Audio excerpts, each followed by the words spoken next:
I can't hear.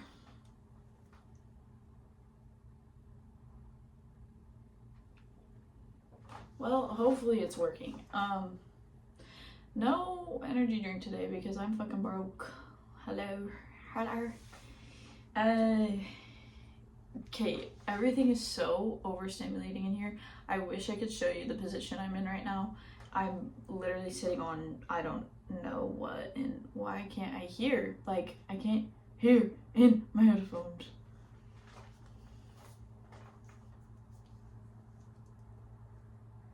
Can I now? No? Here we are. I guess I will. I don't know. I literally can't log in right now.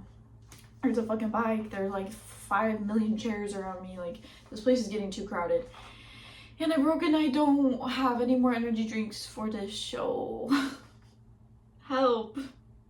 I can't even think, and I'm like, I didn't fucking read over what I'm actually talking about today, so I don't know what I'm doing. Welcome back to Caffeine and Confessions, everybody. It's been a long fucking 2 weeks.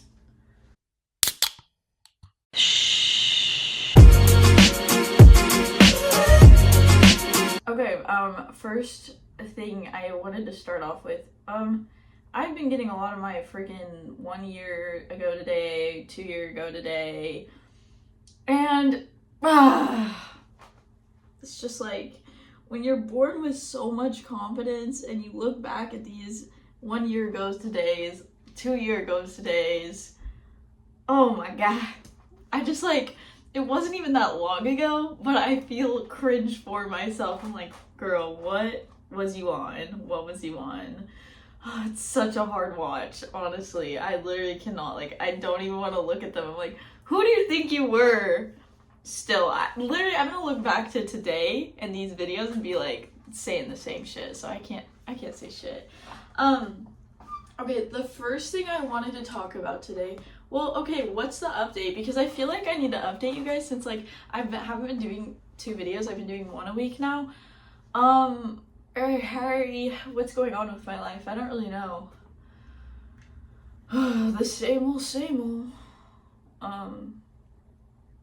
Tomorrow I leave for Seattle. Then I'm coming back, and then I'm going, like, I literally repeat myself. I think I've already said this last week or something. And I have nothing to say. I'm sorry. Let's continue. Okay. This is like, lots of people won't understand what this is, but if you're an athlete or you are a grinder or you are just like a really focused person on something in your life, then you're gonna understand what I'm talking about. But let's get into it. Okay. My experience in what is called the zone. The zone is, if I were to describe it, it's like you are not thinking, you have no thoughts in your brain, you are so locked in on whatever you're doing, there's no distractions, there's no thinking. Like, your mind is literally blank and you're just on autopilot. And it's literally so rare that anyone actually, this is on, right? Yeah. That anyone actually can get to this point and get in the zone. There's so many athletes that still can't find it because of so many outside factors and personal issues and all this stuff. But the reason why I want to talk about this is because I was reading this freaking good book. What is it called? I don't remember. I'm gonna have to pull it up. Oh, guys, I need to take a shit. No, I just started. I think I can hold it. I will find the book and I'll tell you guys what it is next episode. But basically, it talks a lot about the zone and what it takes to be there and how the top athletes can stay there every game, and that's what separates them from everyone else, which is so true. And I think one of the reasons why I could only take tennis so far is, like, I could barely ever find the zone. Like, so let me tell you my experience though. Like, it's only clicked a few times during my tennis, which is so unfortunate, but there are, like, other places since then where I've, like, felt it, I found it, but I just wish, like, I could have locked it on my tennis. So there's so many outside factors, so many things I was struggling with that I was never able to get into the zone. But the one experience that I did, that I remember clear as fucking day because it was just so surreal was when I was at state. It was my first round. I had a bye first round, so this was my second round. Bye means like I didn't have anyone for my first match. Then my second match, this was my senior year. We're playing, I'm on the court. I'm absolutely thinking of nothing. I am just, it's just killer instincts. I'm sitting there just like, I know I'm the shit, you're going down. That's literally all I was thinking. And that was before the match even started. While in the match, I'm thinking nothing. Like, I'm literally thinking nothing. And then sometimes I would get to the side bench and I would sit on the bench and I'm like, okay, what I need to strategize, like, let me think about what I'm doing, what's her weakness, what's this, what's that. It's like, I didn't even have to think about any of it because I was so locked in. I already had like done it like subconsciously that I wasn't like continuously thinking like, oh, I need to and do this. And I wasn't overthinking about it. I just knew what I had to do when I was doing it. So when I would sit there and I'd think like that, I was like, wait, Lena, just do the same thing you've been doing. And I would just tell myself, just when we switch sides on changeover, I'd be like, just do the same thing you're doing. And yeah, I think that was one of the craziest matches I played. I think I beat her. I think it was like 6-0, 6-1. And the thing is, this is what was crazy, is after I got off the court, I felt like she wasn't even that good. But then everyone came up to me and like was telling me like, holy shit, Lennon, like she was good and you made her look like ass. I was like, what? Because I genuinely, like, I could not gauge the skill level. I wasn't thinking about anything while I was out there. I was literally just like killer instincts, and I wish I could have done that for my semifinals when I was there instead of losing an interesting round. That was such a fucking interesting match. I lost it in a third set, like 0-6 in the third set, or like 1-6 or something. Like, that's how bad. But the first two sets were like close, and I'd come back in the second set like from a crazy amount, and I just like, I don't know, I was just overthinking. I wish I could have taken what I had done the day before, because my semifinal was the next day. I wish I had taken what I'd done the day before and used it in my next match, but I didn't. But anyways, since then I found it in like running. When I started running and doing my half marathons, you know, like what they call the runner's high, I think is kind of being in the zone. I would like to, yeah, you can kind of compare the two. Your body just feels numb. You're not thinking of anything. You're like, even your music's playing, you're still not thinking of anything. You're just like watching things go by. Like, I don't know how to explain the zone any better than this. Like, when I was running, which one was it? It was one of my races. Like maybe 30-40 minutes went by, and I was just like, holy shit, like I haven't thought of a thing. I haven't like felt my legs. I haven't like listened to any lyrics in my music. I'm just not there. And that's when it's the best. That's when you get the most out of whatever you're doing, is like when you're in that headspace where it's just like you're so locked in. But and then also I think like the gym has been such a big one for me. Like, I have to go to the gym every day because I need those 2.5 hours of nothingness. Like, when I'm there, I'm not thinking of anything. Or honestly, some days I'm thinking of everything. It just depends. But most of the time, like, as soon as I like walk in there, it's just like I'm lifting heavy. All I'm thinking about are these weights, and then like I'll do my cardio, right? So sometimes if Stairmaster is like slow and I'm just like, I'm stuck in my thoughts, I'm like, let's play a podcast and let's like up the intensity so I'm not like overthinking all the time. And honestly, I'm not really an overthinker until it comes to certain things, and I don't really want to get into that because that's just like a whole nother topic, and I just never been really an overthinker until it comes to like relationships types of stuff, and that's a whole nother episode I want to talk about, but not for today. But yeah, I found the zone in the gym and running and just things that I do, like even like playing guitar, snowboarding, like snowboarding especially. Sometimes you're just so locked in on like just like getting down, you don't even notice what you're doing. You're just like, da-da-da-da. I don't know, mindlessly doing it. I don't know. Next thing, guys, I'm so tired. I'm so tired. I think like every time I record and I have to go to work later in the day, my energy is like not here because I'm like low-key like going to work makes me like just like makes me depressed. It's not even that bad. Like I like the people I work with and stuff. Like when I'm there, I'm actually like having a good time. But like the thought of going is like, release me. But it's fine. It's like whatever. It's hard for me because I'm going to some stupid fucking minimum wage job that it's like I am sitting here and I'm doing what with my fucking life? I'm sitting at this desk and like, hello.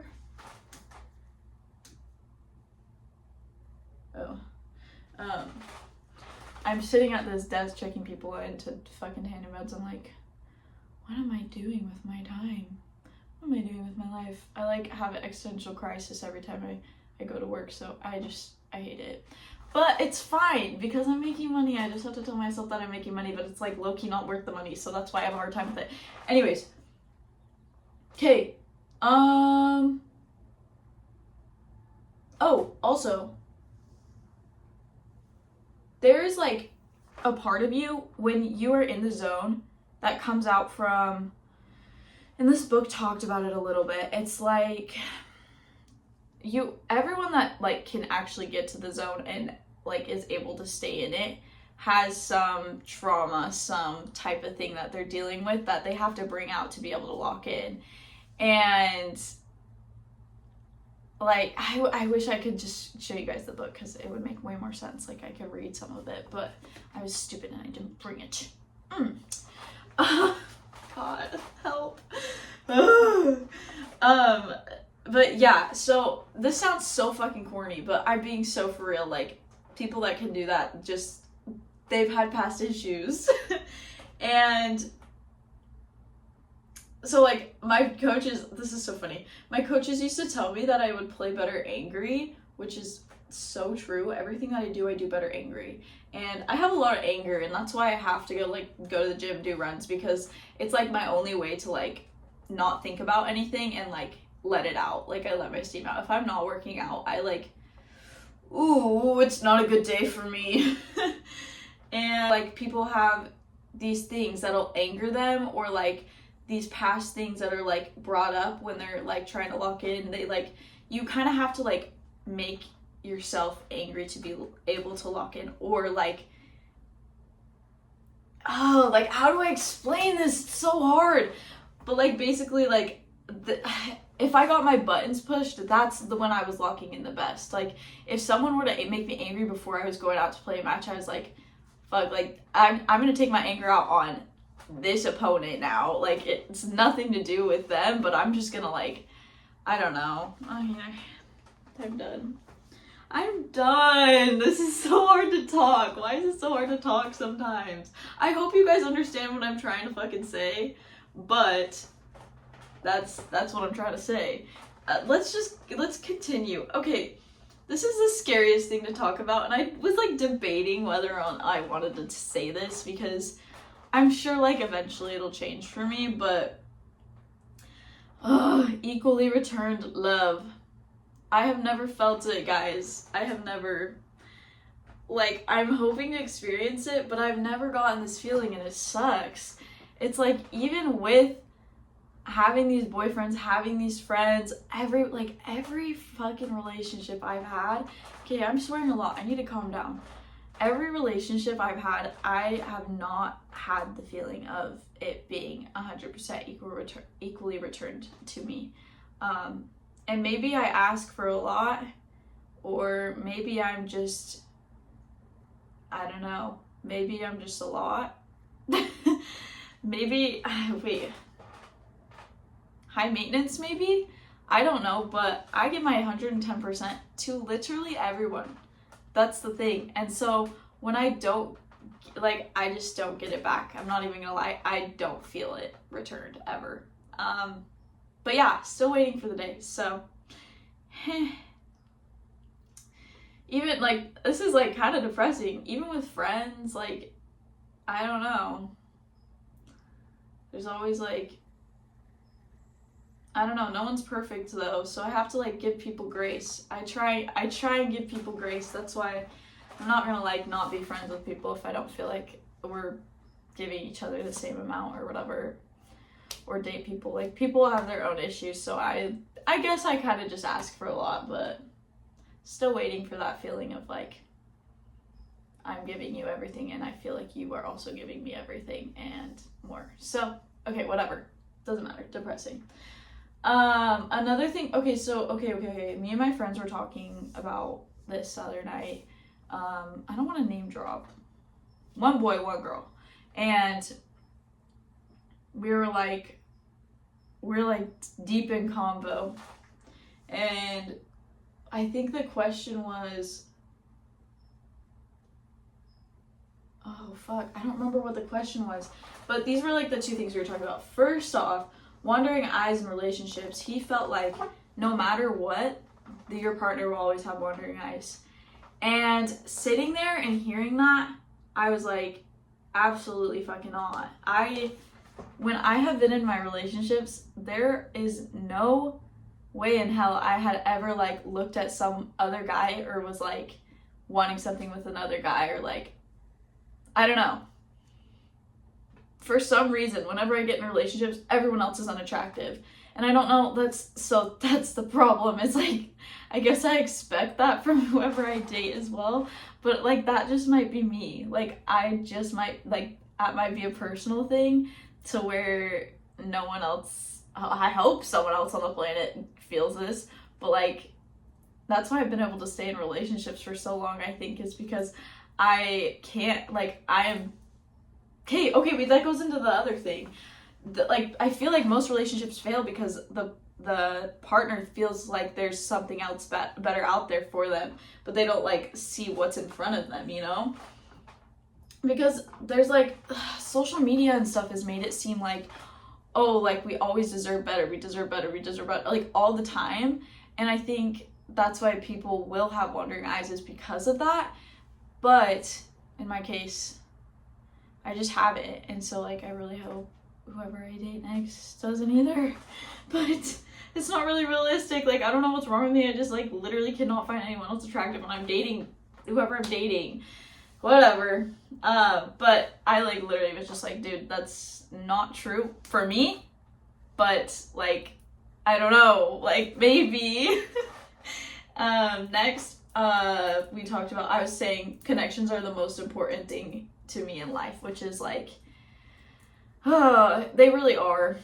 I stand by this. And we were talking about like, oh, like it depends on the person. Like, if the person's more introverted, then maybe they don't really care for the connections and they'd rather do what fulfills them and like reach their goals and do whatever. And it's like, yes, like I feel like that could be true, but for me at least, like, oh my gosh, like doing all these different things, like being on the grind with all these certain things, and then like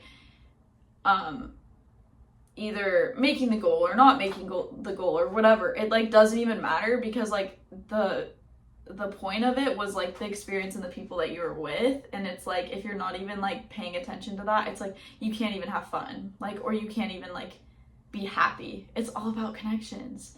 And maybe that's just my extroverted self, but like, I really truly feel like, I don't know. And it's not like I'm dependent either. I'm such an independent person that it's not like I'm dependent on people all the time. Like, oh, talk to me. Like, no, I don't care. But connections are everything, in my opinion. So, okay, yeah. I'm kind of like brain farted right now. I need to take a quick intermission, please. Okay, so I talked about this a little bit in another episode, but the feeling that you need to win at everything. Okay, this is like something I've struggled with like my entire life, and I think I've said that. Like, I've needed to prove myself in every area of my fucking life. And no, I literally just talked about this. Do I even want to talk about this again? Whatever. If anyone else feels like this, I feel for you, because I know exactly how it is. It's like you're competing with everyone around you all the time for no reason. And recently, I've been so much better at it. Like, I could give a fuck about what other people are doing at this point, da da da da da. But prior, like, high school me was like not concerned with what other people were doing, but I was always making sure I was doing more than everyone else, because I just felt like, I don't know, I guess it made me feel good about myself to be like, oh, like, I'm trying to think of an example. Oh, like, you went to the gym? Bro, I went to the gym too, but like 3 hours. But it's not like I'm telling them this either. It's just like a mental thing where in my head I was like, oh, they went to the gym. They went for an hour. I went for 3. I win. You know? It's never like, oh, bro, you went for an hour. I went for 3. Like, it's, what? Hey, why is this so weird? Okay, anyways. It's never like I, like, boastful? What the fuck is that word? Where did that come from? Oh god, it's not like I'm rubbing it in anyone's face. It's just like in my head, subconsciously, like, I would always just be like curious on what they did, and then just making sure that I'm doing more. Not good to be like that. It's like, you live your, like, life is so blissful and peaceful when you're not competing with everyone all the time. Anyways, yeah, so just work on that. Work on being like, everyone's living their own separate lives. Why do you, like, just don't care? Okay, I'm so bad at giving advice. This is so bad. Why do I even have a fucking podcast? This is so bad. Okay, like, the last thing I wanted to talk about, this is just something that bugs me so much. This is like rage bait to the max. The worst thing, one of the worst things a man can say, okay, from fucking experience, this is why I say this. Like, obviously, men say a lot of disgusting things and, like, degrade women all the time, but, like, this is, like, bad. Like, if you're in a relationship, leave. Like, run. The worst thing they could say, are you guys even ready for this? Yes, you are. Who are you trying to look good for when you're getting ready and you're trying to look good for them? And then it's like, even if they're joking, it's like, hello? Now, no, I'm not trying to look good for you anymore. Like, I did this for myself. It's like, okay, normally, like, I get ready for myself. But if I'm going on a date, or, like, say we're going, like, I'm going to hang out with someone, or, like, I don't know. Or, like, I'm into a guy, and I actually get ready. And they say, or my boyfriend, just like my boyfriend. Like, literally, my boyfriend said this. My ex, not my boyfriend. My ex would say stuff like this. I'd be like, I get ready and look nice, and maybe I had it in, like, a week. He'd be like, what are you trying to look good for? The frick? This is the last time I get dressed up around you. Now I'm looking good for everyone but you, sir. No, I'm not. It's just, like, so anger, rage bait, everything on top, like, put a fucking cherry whipped cream, like, ugh. Why does this bug me so much? I don't know. I feel like everyone, like, girls can agree. It's just like, we're not getting ready then. Like, you get the musty fucking homeless version of me if you're gonna say shit like that. Anyways, yeah, so that's all I had to say, and I really was bad at explaining every single topic I went over. I don't know what's wrong with me today, guys. I just can't, like, get the words out, and I can't explain it thoroughly enough to, like, for you guys to understand, but I hope you kind of understand, and I probably will revisit the topics, because I always do, so it doesn't matter, and life's not that deep, so. Dude, that song in my fucking head is getting stuck. Fuck. The song that's... You're the only one that I think I can get for. What is that country fucking James Charles song? It's like, why is that in my head right now? Help! I'm done. I need to, like, take this mic away from me, please. Also, I wanted to tell you guys my new favorite. Wow, I'm such a fucking spaz. My new fucking favorite energy drink right now. It's a C4 watermelon Jolly Rancher. Please go try it. It literally tastes exactly like that. Did I even talk about this last week? Maybe I did. No, I think I discovered this after last episode. I don't know. Please, C4 watermelon Jolly Rancher. And I'm gonna try the pineapple one. They have a pineapple one. I'm literally such a fiend for a pineapple for a singular pineapple, yes. Okay, I'm done. Bye guys, see you next Thursday.